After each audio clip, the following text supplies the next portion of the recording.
complicated, you know, man. It's like a damn Rubik's Cube, man. You like talking about that blue, red, man, then you get to one side, and like messed up. All right, so a brief word of introduction. This will be one of several entries in a mini-series I am holding on the Israel-Palestine conflict, both as kind of a longer-running issue and kind of the acute problem we're currently facing in the West. I have a number of thinkers, Academic Agent, who's on today, as well as Thomas and Pete and some other guys as well on to discuss the topic. And my goal in doing this is to provide multiple dissident opinions on this. I think this is a very big issue past the scope of current thing. But before we do that, just a brief word from our sponsor.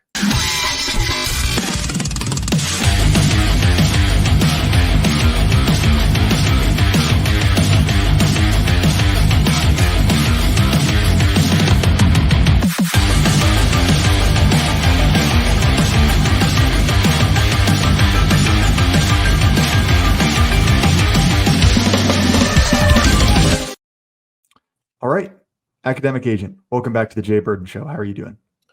How are you doing, Jay? Always a pleasure. Definitely. So you recently had a conversation with Stephen Carson, Radlib, about Israel-Palestine. And in that conversation, you put forth an interesting argument, one that I hadn't heard before. I'll be sure to link that down in the description. That'll be a bit longer than this discussion. I highly recommend that to anyone interested in the subject. But I thought it would be useful to present to you my initial reaction to both the Israel-Hamas war and also the recent campus protests, and then you can sort of disagree from there. So my first opinion in looking all of this is effectively that of American isolationism. Right, this is not my problem. I will not get overly invested in this. And so when we see the arm of the state basically clubbing lefty protesters on universities, well, I hate both of these people, so let them fight. So I'm curious, what is your response to that, and then your take more generally? So my response to that is the response that the supporters of Israel want you to have, which is why the supporters of Israel who are embedded within the so-called DR have pushed that message strongly, including, but not limited to, Curtis Yarvin, BAP, various people in his sphere. I mean, it's basically been the dominant messaging from people like that who, let's just say, have a vested interest in this issue, even if you don't. And in fact, it's been crystallized recently by a meme of this guy chilling out in the sun, reading a book. You've seen that meme? And this is he's like, sort of a muscular young guy getting a suntan. Yeah, and this has been kind of valorized as the correct and based way to be. The problem with that is that this, underneath that, my caption would be, yeah, this guy is so base that he's willing to tolerate the total control and power of this group that we're talking about, and he's not going to do anything about it. I mean, that's the position. That's the base and red pill position. Since when? I mean, there has never been a better opportunity. It's essentially mainstream at this point. Figures are far more mainstream than either of us openly discuss this, all the way up to Tucker Carlson, Douglas McGregor, and people like that. Judge Knapp on a daily basis discusses this issue with people who have basically mainstream profiles like Jeffrey Sachs and all of the various spooks he has on. And my view is that the situation that has happened with Israel has revealed in a stunning way the extent to which one thesis of American power and influence is true. Now, we all had theories and we still have theories about what we call the regime and the different parts of the regime, who has ascendancy, what their different agendas are, who they are, and so on and so forth. And one narrative that has always been around is essentially to say that the American government is controlled by the lobby. John Mearsheimer wrote a book, the Israel Lobby in U.S. Foreign Policy, back in 2007. And, it seemed for a while that that was taking the back seat to things like the World Economic Forum, the demons in Davos, as Dr. Steve Turley calls them, eats the bug, Klaus Schwab, the whole COVID agenda, all the rest of it. And since Ukraine started, but certainly since October the 7th, I would say that a lot of that stuff has been dialed back or has kind of gone underground, and the Zionist part of the American government, which is basically just the American government, as far as I can see, has come to the fore. And they've essentially revealed that there is basically nothing that Israel can do that they will not defend to the hilt, including, mass murder. They gave them, what was it, a package of 29, what was it, 25, $29 billion worth of weapons.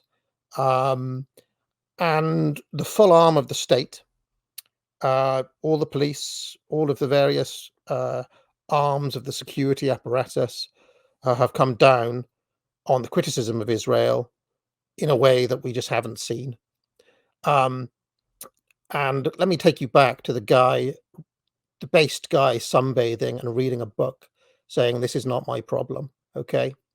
Those same police who are beating up and, pro-Palestine protesters right now, 4 years ago took a knee. The various governors are talking about calling out their state guards, and there's even been talk of calling out the National Guard to break up these protesters who are being, threatened with suspensions from the universities, arrests, and so on and so forth. So basically, a complete suspension of First Amendment rights, which is meant to be sacrosanct in the U.S. Constitution. Now, of course, all of us know that those things never really existed anyway. But still, in the minds of many Americans, these things do exist. But because of the Schmittian exception granted to this one group, all of that gets suspended in a moment of crisis. And in the moment of crisis, as per Schmitt, you get to see power reveal itself. The truth, like who decides the exception. And as far as I can see, every single exception is made for this group. It has confirmed things that people have been talking about for decades in America, with all of the receipts you could ever want in broad daylight, in a manner that is stunning, and in a manner that if you would have told any of us that it would get to this point 2 years ago, we would have said, "You guys are mad." And yet it's happened. And so if your response to that is to say, "Oh, actually, it's not my problem," you're basically leaning into the frame that the status quo wants, and you are tacitly supporting the regime by adopting that frame, because it is helpful for them. It is not helpful for us. It is helpful to the GOP. It is not helpful to us.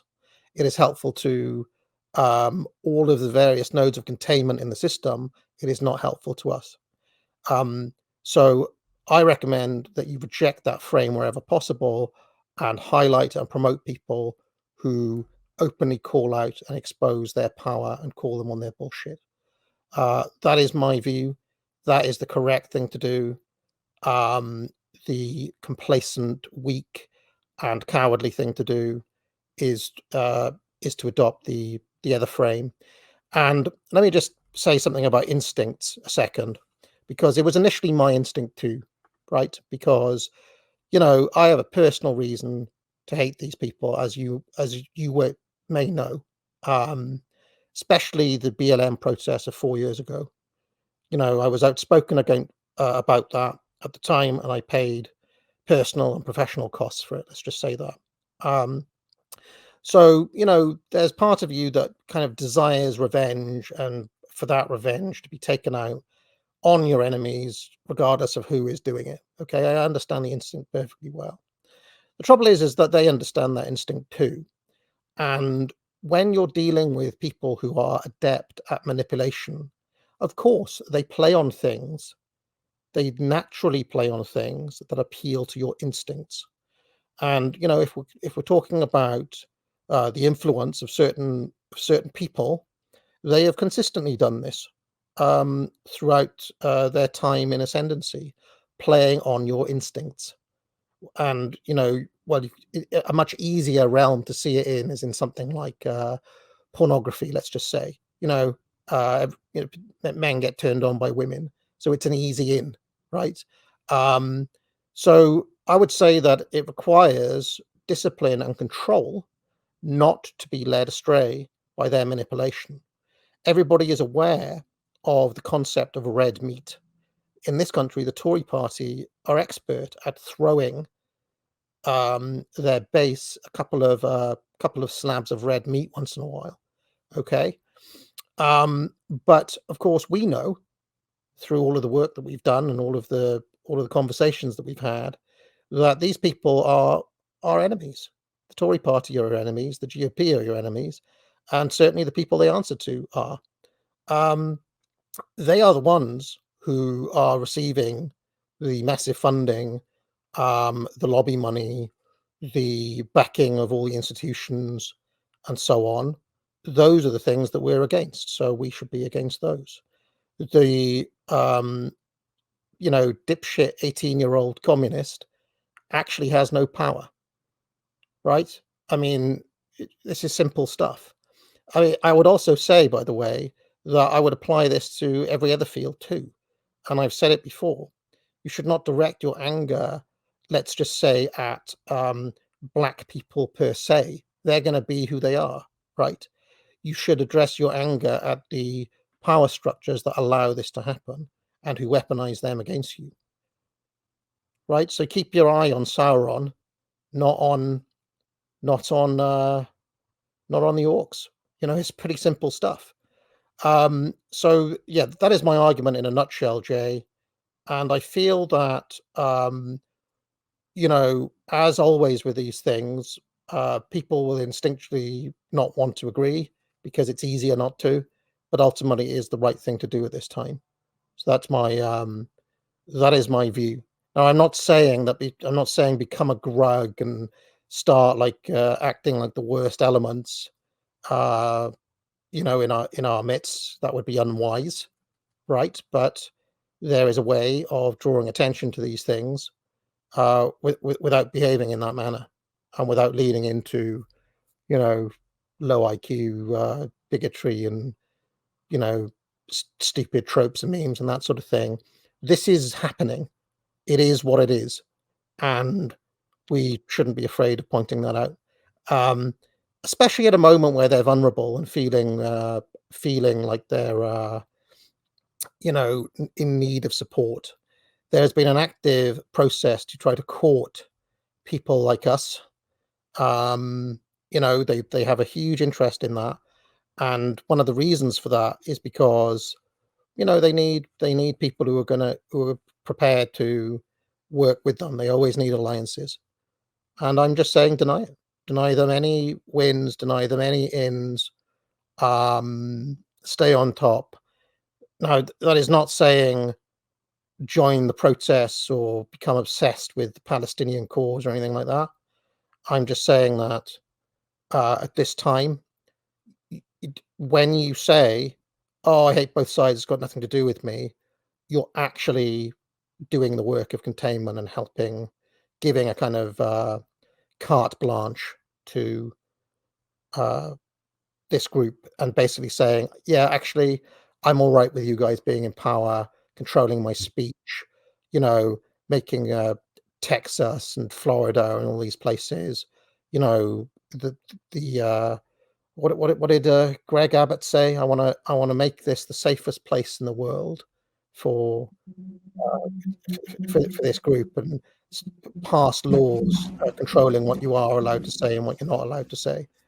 And this is the base thing to support. Come on now. So that's my view. So there are several things in there I want to address. You mentioned that this group is the Schmittian exception. Yes. And there's something you brought up, and this would have been well over 2 years ago, because it was before I was producing content. And it's that old Dylan song, right? Gotta serve somebody, right? Off of his gospel album. And it's interesting because the whole point of that, right, and he takes it in a spiritual sense, is that you have some ultimate master, right? There is someone for whom you will not bend over for. And I think it's interesting in the case of many of these Republican governors, actually many of the Democrats as well, that we see exactly who that is. That it is possible to put these protests away. It is possible to quote Rory Rothbard, to send in the hounds, right? To just absolutely just crush them with violent repression. They send in men on horseback. But 4 years ago, right, when it was your business, my business, at risk, right, when it was our homes, well, of course, it would be a liberal. And so you see really, who is the kind of ultimate master of the USG. And there's a term, and I won't say it because I have a feeling if there were one term to get this video pulled down, it would be that. But it's a 3-letter acronym, right, that was used, in the 80s and 90s to describe, what America is, the occupied government. And I think it was easy over COVID to forget that was the case, right? There was a different group kind of at the helm. But all of a sudden, right, COVID goes away, and what comes roaring back? It's this group. And I think that's really why I wanted to speak with you, because to me, there's an analogy I've often used before, right? That's of bullfighting. And how does bullfighting work? Well, you have a cape, and you get the bull to charge the cape and not the fighter. And I sort of had this realization like, oh, damn, I went for the cape. And in all of that, I think it's incredibly interesting just to watch how well, even when you are tuned into narrative, you can be led astray by having that red meat kind of thrown out in front of you. Yeah. Absolutely. Now don't get me wrong. The other group that we're talking about, who I call the techno-globalists, they're evil fuckers as well, right? They're not really going to be friends of ours either. But how can I put this? Like, increasingly, you will see anti-woke weaponized for the explicit purpose of promoting Zionism. And you can see it most readily with the obvious kind of grift crew. Trigonometry would be one, right? Where Konstantin Kisin, who's literally the son of a Russian oligarch who was kicked out by Putin, right? Is embedded into, these spaces or spaces adjacent to us. And lo and behold, when push comes to shove, what does he care about? Ukraine war and protecting Israel. Jordan Peterson, who rose to fame on the anti-trans issue, but when push comes to shove, what does he really care about? Protection of Israel. I even found, Burden, I don't want to go over everything I said on that stream that you're going to link. I even found that J.K. Rowling and Graham Linehan, who are two other very prominent anti-trans voices, also, when push comes to shove, are all about Israel. It's remarkable.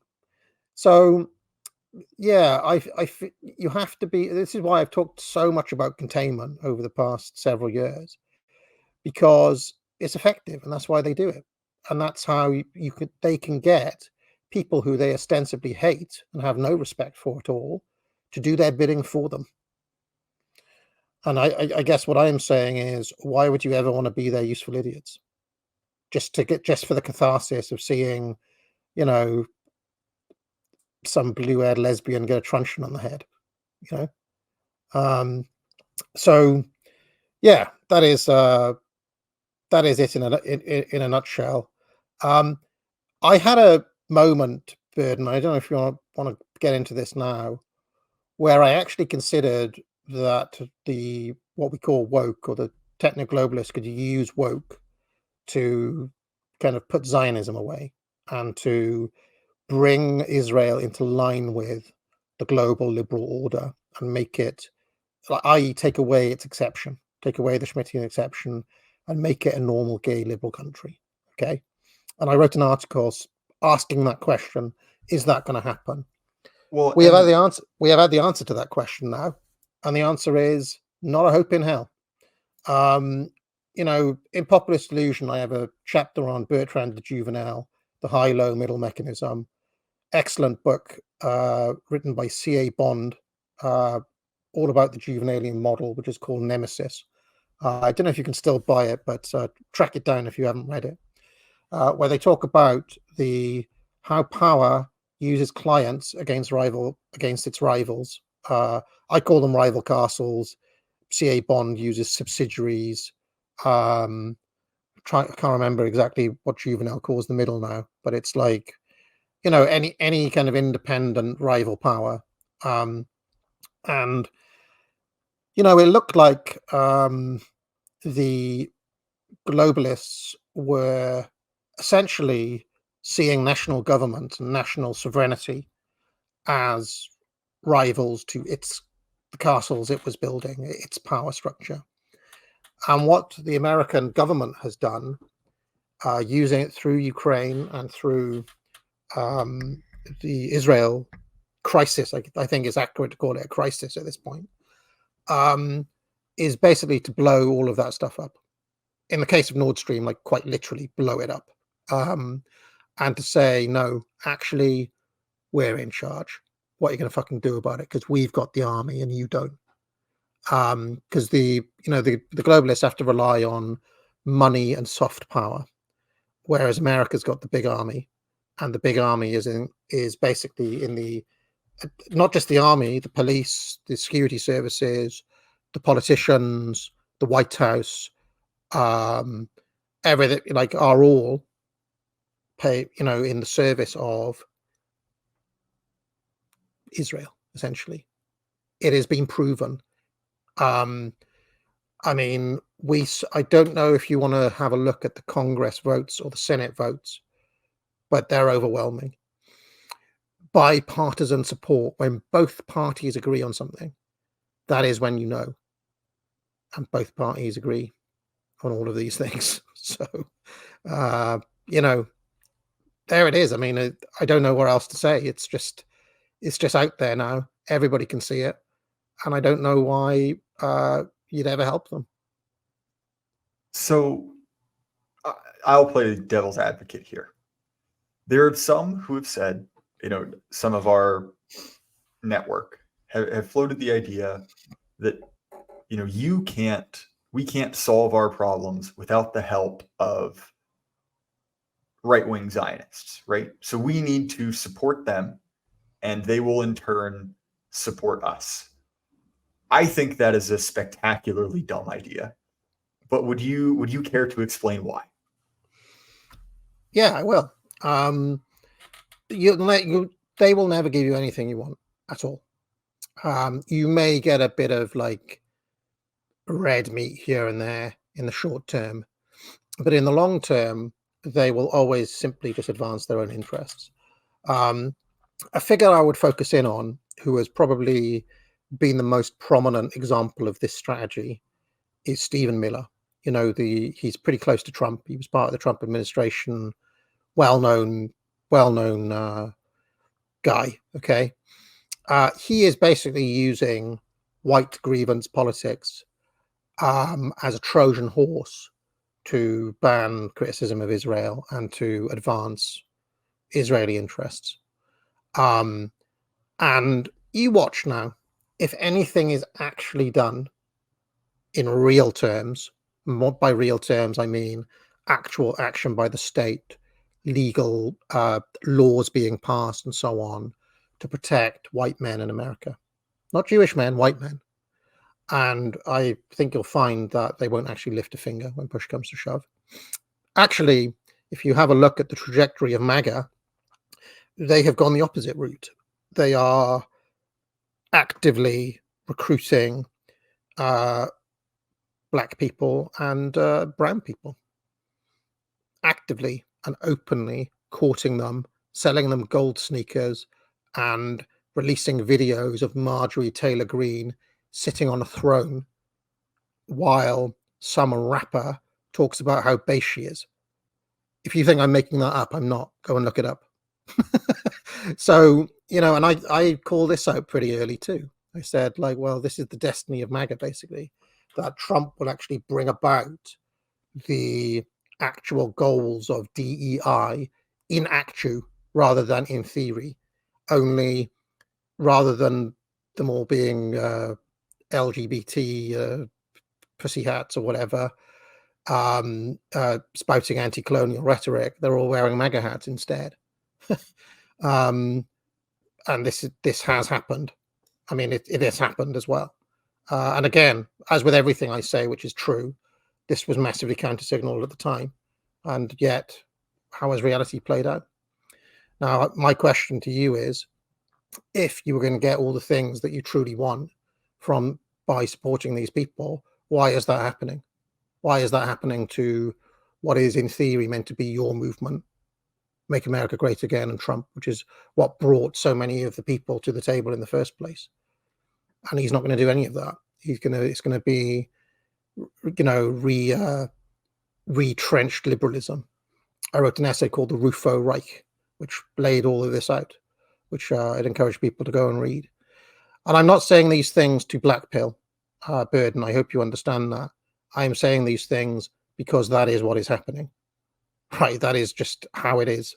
I see absolutely no evidence that that Zionists are ever going to put anything else above their top line issue, right? No political formula can brook an and, right? So it's not Israel first and also we're going to be nice to white people. It is just Israel first. And the sooner people get the delusion out of their mind that you're ever going to be anything more than a client, because that's what it would be, a client, you would essentially be a white version of the BLM or that's basically what you'd be. They have no power in that situation, as we're seeing. And that's what you would be too. You would just become a client of power, and clients have no power. So if you want to play the Olympics of how can I become the client, okay, knock yourself out, but you'll just be another Greg Abbott or Ron DeSantis at best. That's my answer. So this is something that came up in a recent episode I did with CJ Engel, who, if you haven't spoken to him, I'd highly recommend it. He's incredibly intelligent. Yeah, I mean, he's a Chronicles guy, right? I believe so. Yeah, he hosts their podcast with Paul Gottfried. Yeah, I know him. And he brought up this point as well, that effectively the conservatives in America are genuine liberals, right? Phrased slightly differently to your point about MAGA, but they sort of still believe that, and if they win, they will sort of live that out. So one of the things I want to bring up in response to this, many people will say, well, this is merely third worldist rhetoric. And one, I think it'd be interesting to define what we even mean by that term, third worldist, because I actually got into a little bit of a discussion with this was several months ago with Ludwig Path, right, a Norwegian fellow, about the Ukraine war, and he brought up that term, third worldist. And so, one, what do you think that term means? And then two, how has that been weaponized in this conversation? Well, I mean, I would use third worldist to describe essentially the agenda of George Soros. In fact, I mean, I can pull up my little chart that I did if you'd like, Can I share my screen? Great. So if you have a look, we've got the neocons who we've been discussing, techno-globalists down the middle, and then down the right-hand column, we've got the third worldists, aka the network that is pushed by George Soros. I think there's a tendency, Burden, for a lot of people who are very keen on the idea of the occupied government that we were talking about earlier on, simply to say, actually, all of these are one group, right? These are all just one people, okay? I don't believe that. And I think that you can, if you study what is happening long enough, you can actually see passive-aggressive hostilities between them, and sometimes open hostility between them, okay? Depending on what each one of them wants to do at any given time. One thing that all three of these have in common, by the way, is that they're all anti-white. All of them are. All three of these ultimately have agendas that will lead to the long-term destruction of the West as we know it. Okay, it's just there are different methods of getting there. Okay, but that does not mean that they're friends on all issues. And George Soros has been an outspoken critic of American power for many, many years. He was against the Iraq War. He was against the neocons. He wrote a book called The Bubble of American Supremacy. He's against the way Wall Street used their money, ironically. And so he does a lot of stuff which basically destabilizes the West, right? He funds, like all of the mass refugee movements in Europe. One of the things that Soros is known for doing is dropping literature and help through his various NGO networks to those refugees who are trying to get into Europe. Okay, I don't know for sure, but I wouldn't be surprised if he has people down at the southern border doing the same thing in America as well. And he doesn't just do this because he loves refugees. He has an active goal of wishing to destabilize Europe. I mean, it's just open. And what you will notice is that the people who will point these things out tend actually to come from the neocon column. For example, Douglas Murray, who is a well-known British conservative, who also has an almost pathological allegiance to Israel, which everybody has seen now. I'm sure you've seen the images of Douglas Murray in Israel with his little coat on. You've seen that? Oh yes, of course. Douglas Murray has made clear exactly what his favorite country in the world is. But he wrote a very good book. Well, I say it's a good book. I mean, he wrote a book that was quite red-pilling to a lot of people, including me, back in 2015, called The Strange Death of Europe. And in that book, he spends quite a long time pointing out a lot of the moves of George Soros, especially on the Italian island of Lampedusa. So to say that the neocons and the third worldists are working together, it doesn't seem true to me, because they criticize each other and they kind of point out each other's bullshit a lot. Okay. So when people say third worldist, I think that it is that agenda, the Soros agenda, that they have in mind. Okay. And Soros has directed a lot of money towards, I mean, while he is not in power, and that group are not in power anywhere, they have successfully infiltrated campuses and various institutions and so on. Not so much think of like a museum, right? A museum that is being run by some director of arts in there, and you'll find like that director of arts is probably one of these 9 times out of 10, right? It's that sort of thing somehow that the Soros network manages to infiltrate. So how can I put this? So that what I'm saying is that third worldism is a real thing. It's not a fake. It's not like a made up. It is actually a real living force.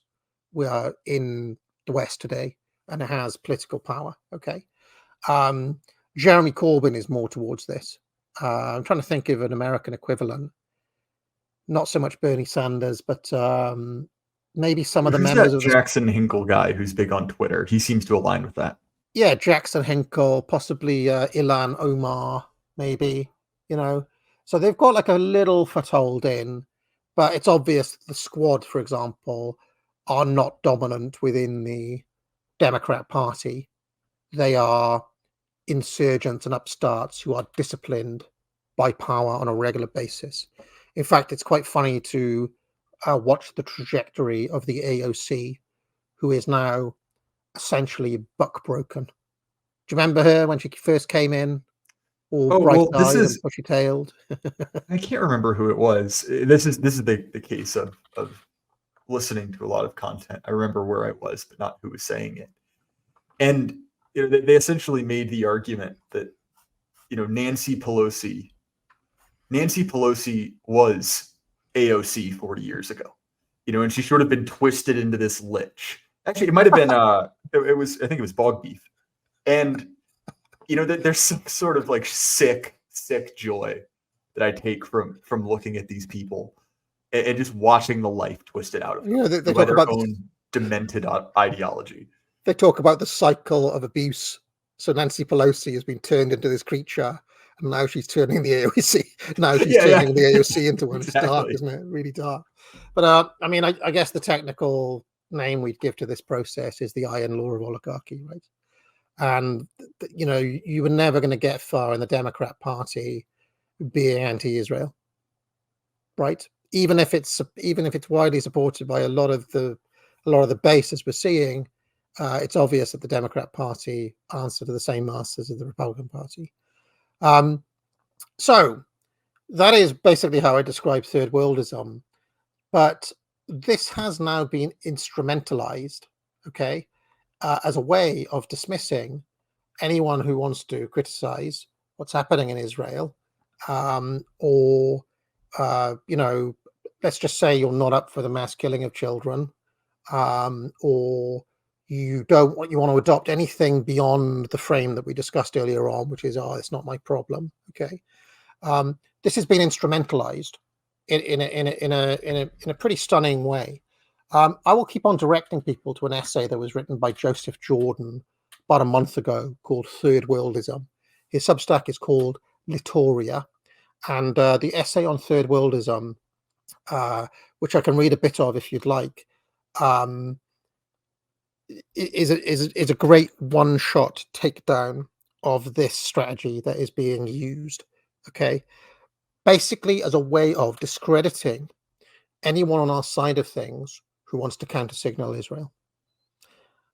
Okay, I mean, it's not just been done to me, it's been done across the board, again, as a manipulative strategy to get people on their side. Okay. In fact, speaking of Substack, I should mention, I mean, I don't want to retread everything I talked about on the other stream, Burden, but this one was so stunning that I have to, if anybody didn't catch that stream, I'm going to mention it again. Have you heard of a character called Peachy Keenan? Generally, yes. Well, Peachy Keenan is a pro-white Catholic writer, trad, who is followed by many people who we're friends with.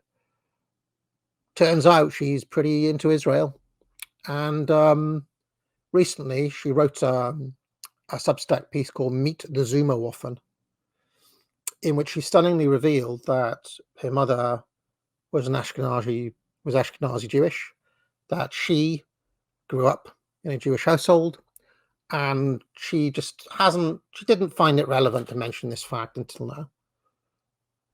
In an article where she was trying to tie together the issues of supporting, of not supporting Israel, with BLM, wokery, and all of the other things that we hate. Essentially, the struggle of white people and the struggle of Jewish people is the same struggle. Therefore, we should be allies in this together. That is the sell. Okay. Now she has been embedded. She has embedded herself into so-called DR spaces. In fact, her Substack has a bit at the top where she is described by somebody else as the greatest dissident writer in the world. Okay? You're telling me that somebody who essentially supports the US government and its structure on this issue, the most important issue right now, is a dissident? She's literally trying to sell you the GOP mainstream position because campuses are a bit woke. This is bullshit. This is an obvious ploy and bullshit. And as I said, Joseph Jordan in the Third Worldism article tears it apart. I mean, I don't know if we can, I don't know how much of it you want to read on the stream, but he basically shows how often this strategy has been used in the past with receipts every single step of the way, and how once they get what they want from it, they then, you then won't get any benefits from the temporary alliance, just put it that way. I'll also tell you as well that the same thing happens on the other end of the spectrum. Okay, so within the Free Palestine movement, embedded is a group called Jews for Palestine, but there are many other, even apart from that, Jewish leaders in that movement. Okay, and again, same person, Joseph Jordan, has uncovered quite a bit of evidence suggesting that not only do they embed themselves in there to control the messaging, make it more anti-white, but also, which presents them in a bad light to everybody else, okay? But also, the play is the same.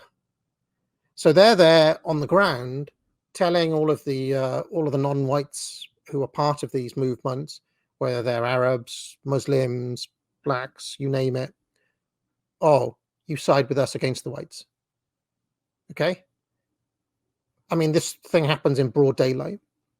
So I think it's important to be diligent and realize that these plays have happened over and over and over again, and not to be the latest not just don't be a useful idiot to them. Refuse it.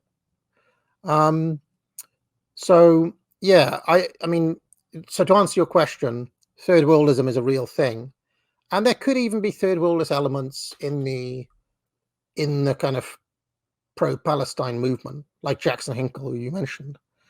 But that is not to say that Israel is beyond criticism, which is how it's being used as a shield, basically, to deflect away legitimate criticism of the actions of Israel, which is basically genocidal, and also drawing attention to Jewish power, which they don't want. So again, it's just part of the same strategy that I talked about earlier on.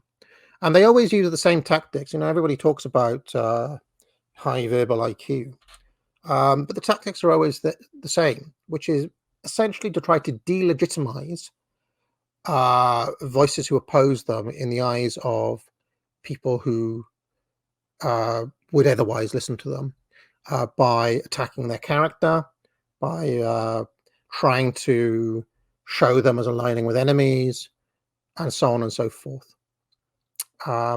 Just standard 101 plays by these people. I saw a video going around, which was one of the most blatant bits of propaganda I've ever seen.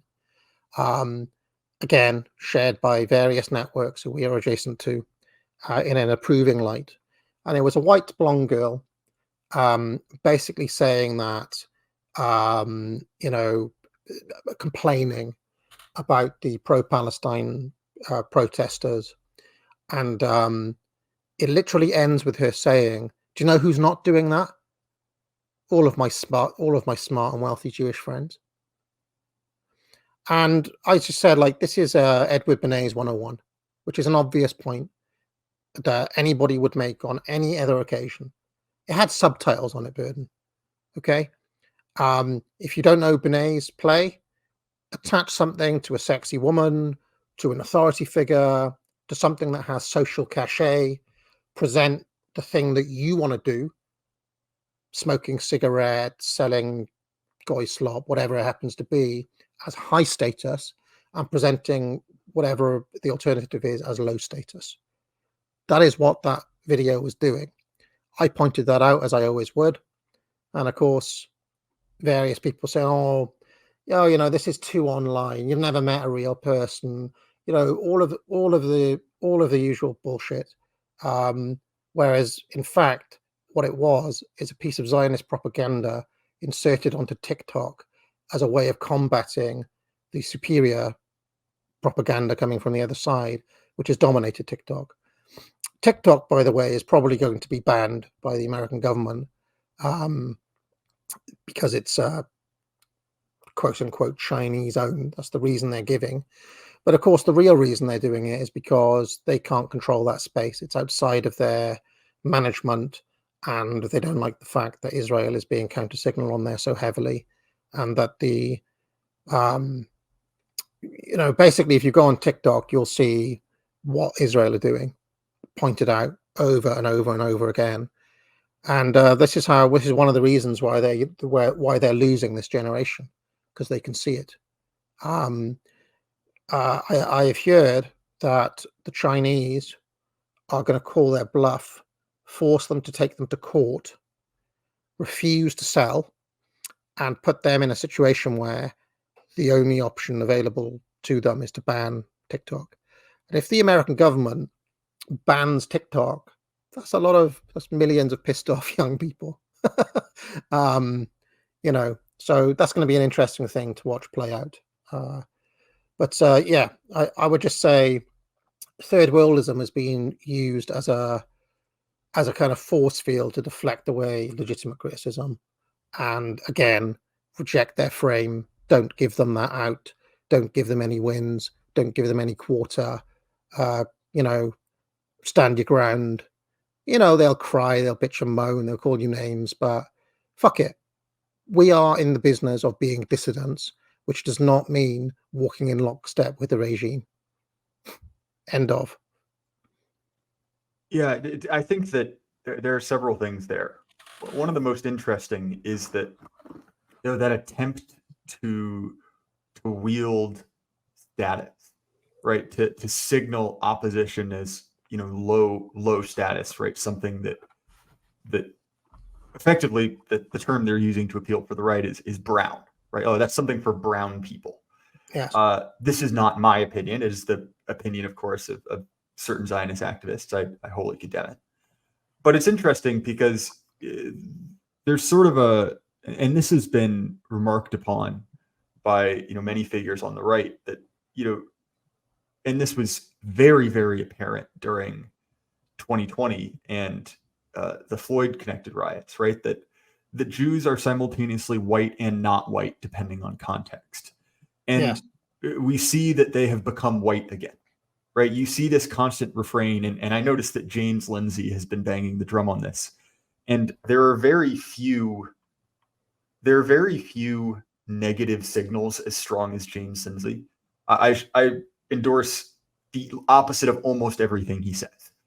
And it's interesting because he goes on again and saying, this is just the same, settler colonialist rhetoric that pulled down statues in, American cities. This is the same type of logic, that has, portraits of presidents being removed. And while I'm sure it is useful for certain people to have us believe that, I'm not entirely sure that's true. And sorry, did you have something to add? Well, I was going to say that one of the things that people don't realize is that as time has gone on, these people that we're talking of have become adept at manipulating social media and controlling what you see and what you react to. Okay. So this idea that the pro-Palestine protests have been exclusively woke or anti-white or drenched in the language of white settler colonialism is strongly pushed. Okay. It's strongly pushed not only by mainstream media and by the likes of Daily Wire, but it is also pushed by quote unquote influencers, such as Libs of TikTok, Ian Chung Lee, and various other known grifters. Okay. So you see that because you're plugged into these networks, that is the clip that you see. What I did yesterday, Burden, and in fact, I'm thinking of going down to London myself to do a bit of an exceptionally rare bit of on-the-spot journalism from yours truly. I went and watched live feeds of Colombia protests. There's one which was 18 hours long on CNN. There was another one which was a bit shorter on Associated Press. And I just wrote down what was written on the signs. Okay. And well, this is what was written. We see complicity. Resistance against occupation is a human right. Lift the siege on Gaza now. End US aid to Israel. Free Palestine. No justice, no peace. Land back. End all US aid to Israel. From the river to the sea, blah, blah, blah. Stop killing our children. Stop Zionist occupation. Divest from genocide. Somebody is a coward, who I assume is somebody in the Columbia management. All eyes on Gaza. Fuck murderer Biden. Social work students against genocide. That is the signs that I took down from a random sampling. Okay. What I did not see is, the sort of woke imagery that you will see plastered all over social media. Probably there are people like that in those protests. Don't get me wrong. There's going to be far leftists and communists and every kind of dipshit under the sun. This is the protest space, and there's a lot of those sorts of people in there. Okay, but it is a dishonest presentation of those protests to say that they are exclusively wrapped in the language of woke. They're not. Most of them are against American funding of what's happening and the actual killing of the quote unquote genocide that's taking place. That's what most of them are there protesting. I watched about 3 hours of it last night to see if I could overhear what they were saying and the sorts of chants that they were having and so on.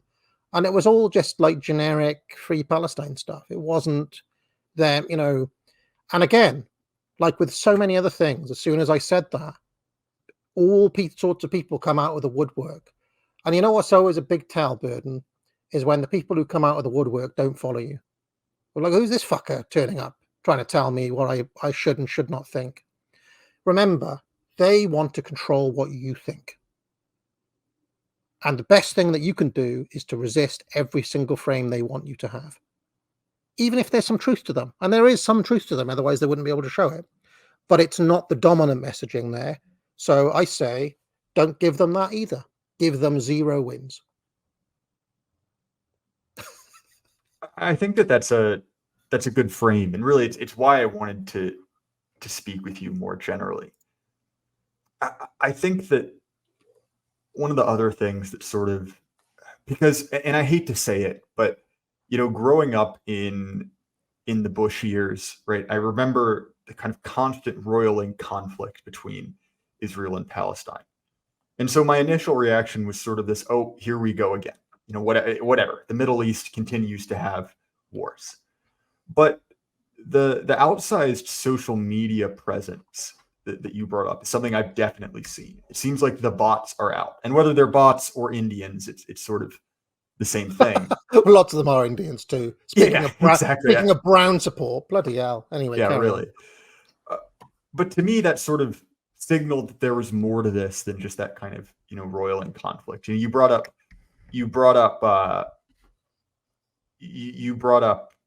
TikTok, and I think that's another interesting one.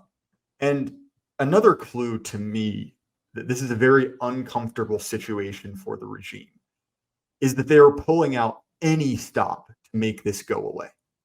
I was talking with some guys off air, and they sort of floated the idea of will there be another Floyd, right? Not necessarily an organic one, but simply as an attempt to take the pressure away, right? Give the golem something else to be mad about instead of this issue.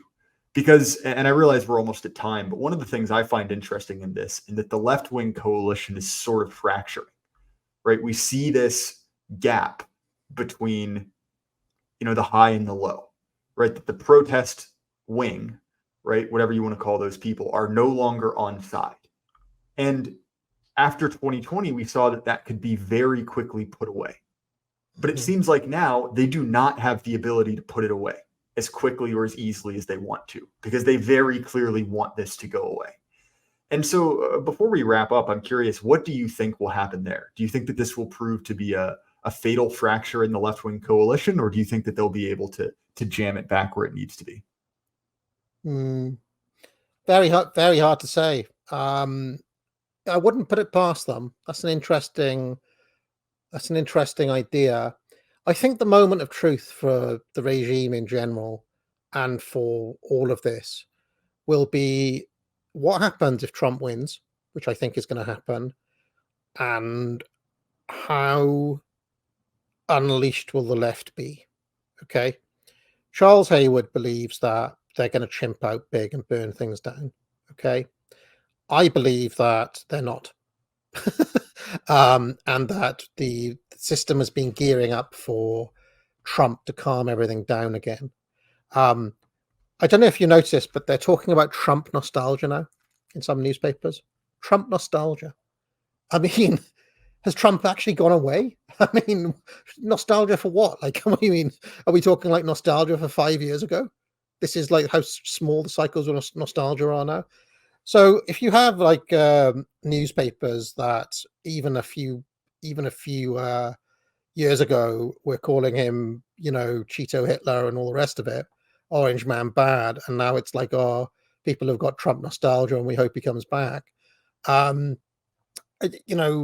would say that will be the thing that buys, if they're able to get Trump back in and stop the crowd from chimping out, essentially, that will be the thing that saves the American regime.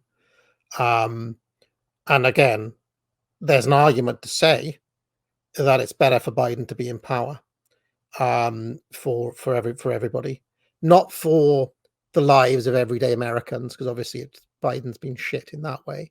I'm talking about from the point of view of wanting the regime to fail, because he's been a disaster. Let's face it, he's been a disaster. And I think, correct me if I'm wrong, that even Yavin came out and reheated his, the best move is for Biden to be in. Did he not? Did he not come out and say that again? He did. I haven't read it. I hate to say it. A new Yarvin article is not exactly a sign for me to drop everything to read it. But he's posted enough poetry that I'll let it sit for a few weeks, and then I'll know if it's important to read or not. Yeah, I get it, but I understand. I kind of understand the argument he's driving out there. I will say that I have read a few Zionist pieces on saying that they think that it's better to have Biden in than Trump in, which seems very counterintuitive. Until you realize that Trump is a man who can't shut up and who has agency in and of himself, and whereas Biden is just like a kind of blank, really. So, I mean, there's an argument to say they'll never have more total power over the system than they have right now, because Biden is just asleep at the wheel. I mean, he's not just been bad, he's been actively bad, by which I mean giving mixed signals, talking about red lines and then watching them get crossed, saying one thing on Tuesday and another thing on Wednesday, ordering, saying I'm going to have a press conference and then not turning up to it, U-turn after U-turn. I mean, it is an ABC of weak leadership. And that is a situation that plays to Netanyahu's strengths. Whereas Trump, I can imagine a situation where a couple of pieces from Tucker Carlson and a couple of Fox News bits, and he might just say, "All right, this ends tomorrow." Do you know what I mean? And it's one of the. And look, I'm not a voter, right? So take everything I say with a grain of salt. But I think one of the interesting things about Trump is that he's not particularly ideological. He seems to be sort of problem oriented. right? So, oh, this isn't working. Well, I'll make this change, right? And so he got a lot of flack from conservative Zionist circles for exactly that, right? Basically saying like, oh, there's no, underlying ideology here. From our perspective, we can view that as a strength. I think that I'm unsure as to who the Zionists want more. I mean, you could maybe say that, oh, they want Biden because of the point you've outlined, but you could also make the point that if Biden's gone, Ukraine is gone. And that sort of clears up extra room on the teat for Netanyahu and his friends. I think that's an open question, and I'm curious to see how that develops, because one of the things that is very, very clear is that Israel has absolutely no signs of stopping. You're the one who turned me on to Judge Knapp, right? His show. And it's funny, I've known who he is for years, but I just assumed he was kind of, one of an endless parade of conservative talking heads. But I mean, that man has been radicalized faster than almost anyone I've seen. And he is perilously close to just saying it. He is right on the edge. I mean, honestly, they just do at this point. I mean, really? you watch some recent Douglas McGregor interviews, and he just like outright says, yeah, we're not going to get any movement on any of these things because our politicians are corrupt and they need to be cleared out. Basically, they're all in the employ of Israel. He said it so many times, Douglas McGregor. Interestingly, by the way, I've just done my little trick, Burden, and I know we're trying to wrap up. I typed in Trump Israel into news, and just today, which will date when this was recorded, Trump has said, I've had bad experiences with Bibi. He doesn't rule out ending aid to Israel if re-elected, and has said that Netanyahu deserves the blame for October the 7th. He has also vowed to protect Israel against enemies. So if you're Netanyahu, do you want Trump in when he's talking like that? Well, and I think that it's interesting. And again, I'll finally wrap this up after this last one. And this is something that, the judge and his friends bring up often, is that Netanyahu personally is between a rock and a hard place. He is in a situation where if he leaves power, he's very likely to end up in jail for any number of reasons, not the least of which his handling of the attacks in October. And so, obviously there's kind of baseline Israel bad behavior, which we can talk about. And then I think we have the additional layer of Bibi Netanyahu does not want to go to jail. So what will he do to sort of, extend that state of emergency is sort of an open question. But AA, we are finally at time. If people want to find more of your work, what's the best way for them to do that? Probably my YouTube channel, Academic Agent. You can follow me on Twitter, but I don't recommend it. I sell courses at the academic agency, and I have a Substack as well, but I'm not a prolific Substacker. I try to get like 1 or 2 articles out a month if I have something worth saying. So, but that's worth a subscribe. It's free as well. So that's a very important distinction, which is, should you write when you have something to say? And as someone who spent more and more time on Substack, that is not a question a majority of writers ask themselves. That's probably enough said there. Again, AA, thank you so much. I appreciate your time. Cheers, Burden. And as far as my stuff, you can find the Jay Burden Show on Apple, Spotify, YouTube, anywhere you listen to podcasts. As I've hinted before, I do have a Substack. And if you want to support us most directly, Axios Remote Fitness and Coaching sponsors the channel. I highly recommend you check out their product. And remember, keep your head up. The light can't last forever. Good night.